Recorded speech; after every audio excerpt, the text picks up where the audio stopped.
before we head outside and sweat our heinies off, which I would much rather like sweat my butt off and harvest the food. I don't know about you, but like sometimes when it comes to like planting days, we're like transplanting things out in the garden, I'm like, oh my gosh, I'm not gonna reap the reward of this for months. But then when it's like I'm sweating and then I'm immediately have that instant gratification, I'm like, okay, I can get down with it. Me too, because I'm snacking while I'm harvesting. Oh, they already know. So many of you guys have been waiting for our pottery launch. We worked with a potter in Washington. And today is the day, you guys. These beautiful mugs are now listed on our website.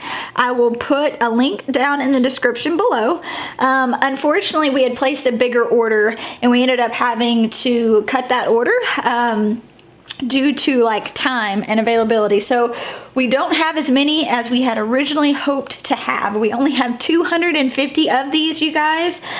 So make sure that you snag one if you want one. We also have it bundled with our coffee. You can get a little bit of a discount.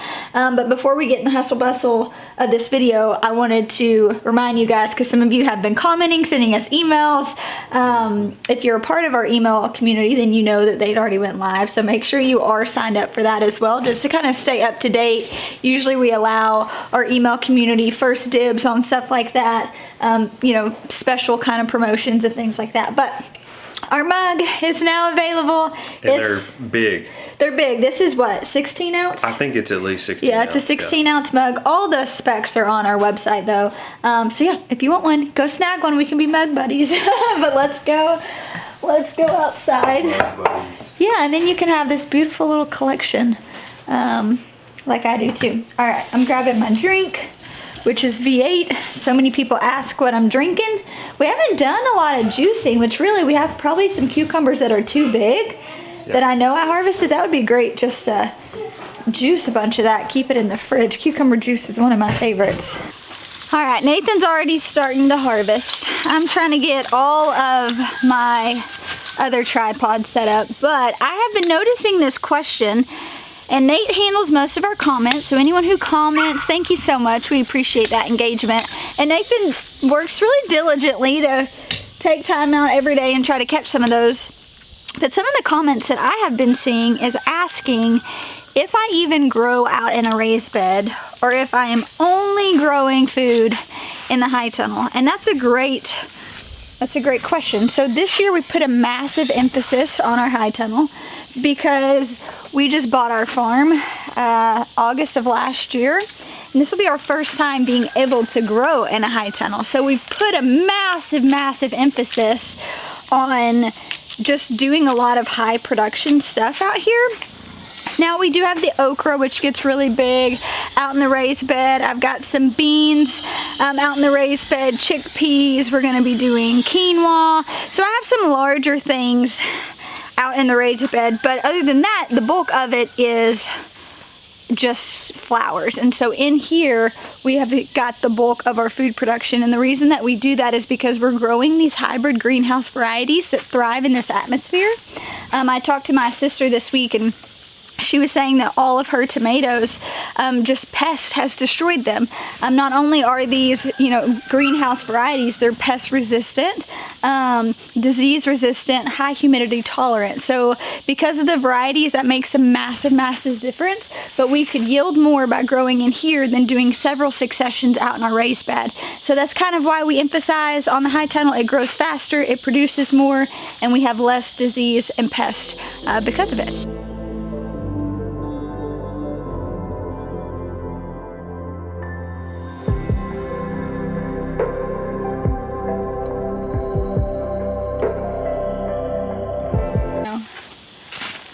All right, so these are looking mighty good. I've got a whole armful here. We're actually gonna weigh all of this when we go inside too, so that we can see how much we yield. Because this is about, we're starting to dampen off. So like these have been in since like April 22nd, I think we got these in. So they're starting to wrap up and be done, which is why we're starting another round of fall plantings. And we'll have Grand Marshall tomatoes, which will go in the high tunnel. But I mean, we're still, we are still getting a whole lot of food here.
guys, this tomato is massive. So this is the Margold. We didn't have very many produce. They have really bad splitting tendencies, but that's a walk-in. That is a massive tomato right there.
Alrighty, so we've got 2 crates full right now, stacked 2 deep. So the other crates over here. And we still have some that are, like I probably could and they can ripen on the table. But since I'm going to be preserving these tomorrow, I want them like good and ripe for canning. So then we've got all of these. And now we're about to move on to the cherry tomatoes. So these are the Sakura. They're really good. But these are really good. We've been putting them on salads a lot. And they're starting to dwindle down. We're starting to see that they've reached their end. But I am going to have to get a ladder because we've got cherry tomatoes way up there. So I do think what I'm going to do with these is just pop them in the dehydrator because we have the freeze dryer going right now with some other things. So I'll probably just cut these in half, put them in the dehydrator, let them run all night, and then hopefully we can just add them in some other dishes.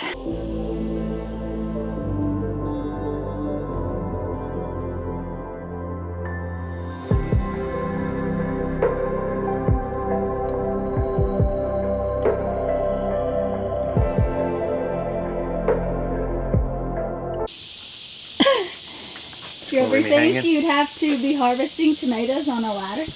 No, This is wild. How incredible though, right? I mean, we literally have cherry tomatoes at the very top up there. I think they're 9 foot tall. Oh, at least. At least. And look how healthy they still are too. They're just producing these great big clusters. So now we're going to move to the other side and get the rest of them. That's right.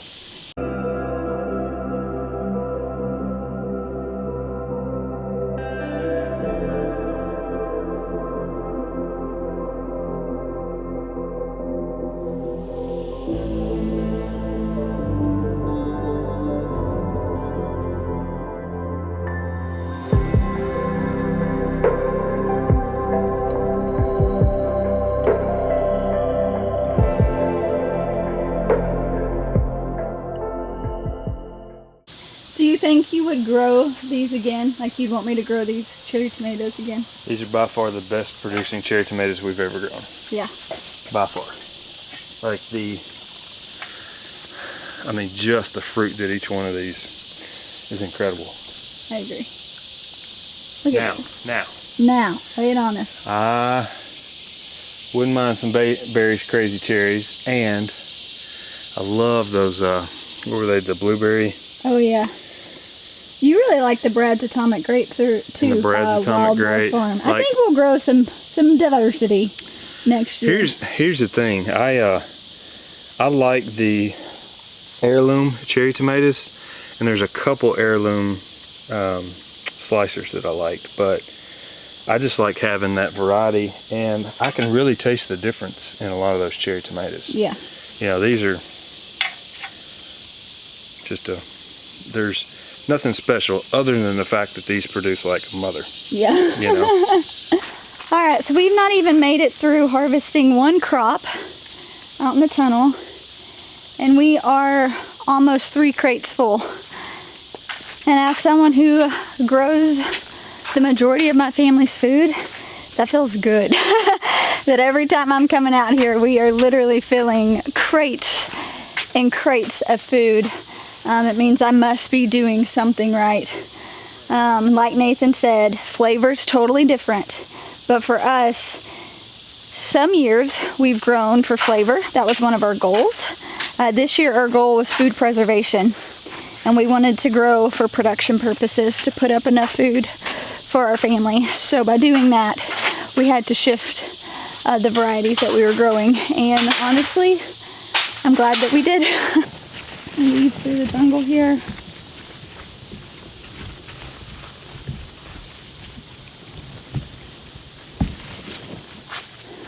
Are you feeding the piggies my tomatoes?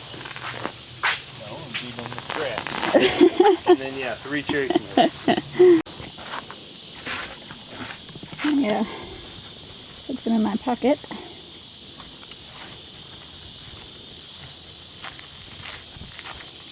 All right, now we're moving on to our Carmen pepper, which we have here in the tunnel. We have it trimmed and pruned to a single liter, and it's climbing all the way up. And I come through every week with compostable clips, and I clip the actual pepper to the jute twine, and then I'm going through and I'm pruning to make sure that it doesn't produce more than a single stem. And as you guys can see, it's working out beautifully, and it is producing a ton of great peppers.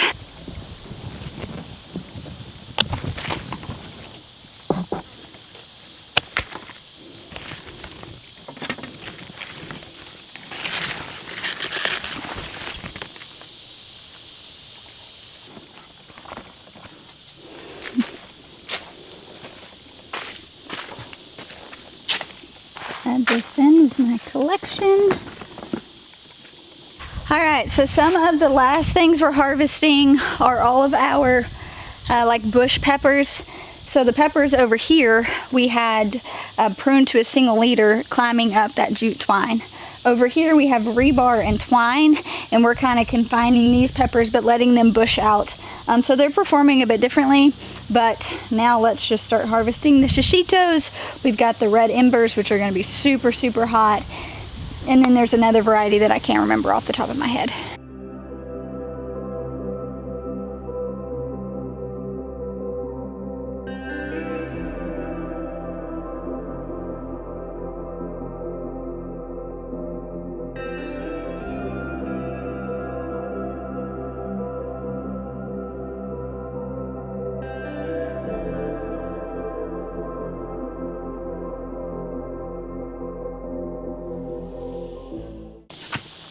And then we have these red embers, which are certainly there. They look like a banana pepper, but they hold a lot of punch, a lot of spice. Ready when they're red, right? Yeah, they're ready when they're red. All right, babe, we've got one more thing to harvest.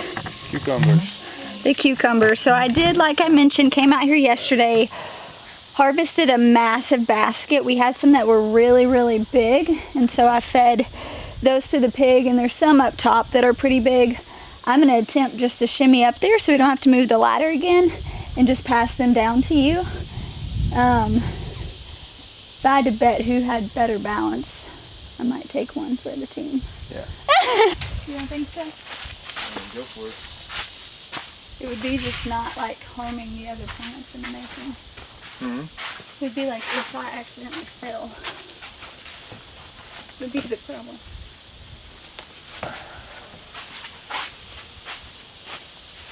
Don't feed any of these to the pigs yet. No. Okay. I'm probably not going to. I'm probably gonna the big ones give away.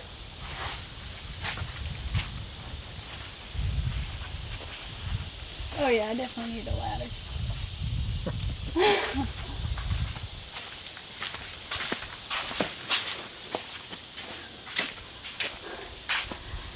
we decided I wasn't that good after all. Hi, little spider. Go hang back out with other friends.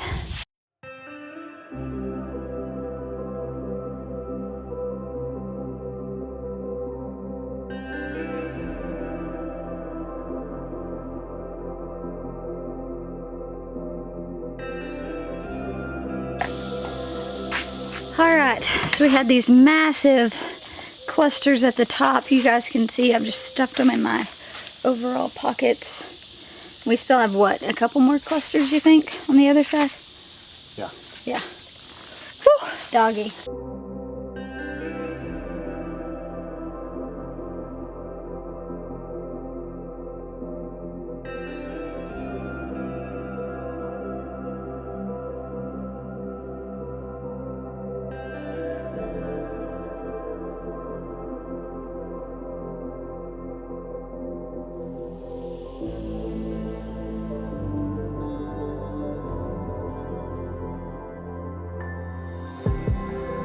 Now we are going to take all of this in and weigh it and figure out how much food we harvested today from the high tunnel. Boss Hog, I think it was a lot. I think so too. All right, let's do it, babe. All right, we made it back in the house. We are just weighing these on our actual scale. We do have an empty crate that we're weighing to see how much the weight of the crate is, to make sure that we're not adding that into what we actually, yielded as far as just produce. So we're gonna weigh that first, and then we'll see how much we harvested out of the tunnel today. How much does the crate weigh? This crate weighs 2 pounds. All right, so the crate itself. 2 exactly. We've got 2 pounds. All right, so then we'll weigh the first crate. We should have 3 crates first, second, and third.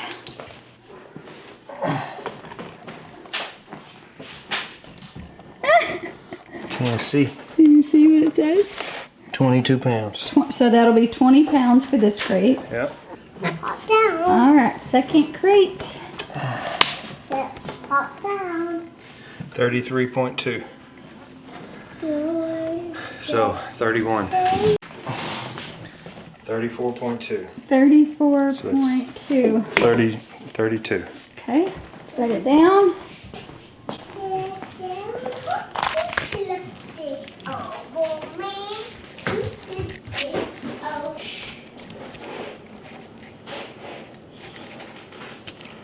All right, guys, we harvested 83 pounds of produce from our high tunnel today. And if I was being completely honest, we are on the decline of what we've been harvesting weekly. So I would bet that we have been harvesting about 100 pounds of produce out of our tunnel about every week, week and a half. And now we're on the decline where we're getting ready to start our fall things. We've only got probably a week or so more of cucumbers and tomatoes, and then we'll be making that transition into fall. 83 pounds, babe. This feels so Heck yeah. good. That's gonna make a lot of diced tomatoes, a lot of chili powder, a lot of fermented cucumbers. So it feels so good. So when someone does ask, why do you grow in a high tunnel? Do you really think it makes that big a difference? I've got 6 cucumber plants. I've got 10 pepper plants, and I've got 15, I think, tomato plants. 15 cherry or 15 slicer? All together. I think I have 15 plants in that bed. That's a lot of food. That's a lot of food from not very many plants. I think back to when I grew, 60, 70 varieties of heirloom tomatoes. I had beds and beds and beds. I mean, I literally had 60, 70 plants, not even producing what those 15 in the high tunnel did. So you are gonna compromise flavor to some extent, but it depends on your goals. And for us, we are in preservation mode because we don't know what the future holds, and we feel called to just make sure that we are doing everything for our family that we can, and that looks like a lot of food preservation. Right. And we're able to stock the pantries quite a bit when we're harvesting 80, 100 pounds of food out of our tunnel every single week. So it feels really good. Thanks so much for hanging out with us today, and we'll talk to you guys soon. Bye, guys.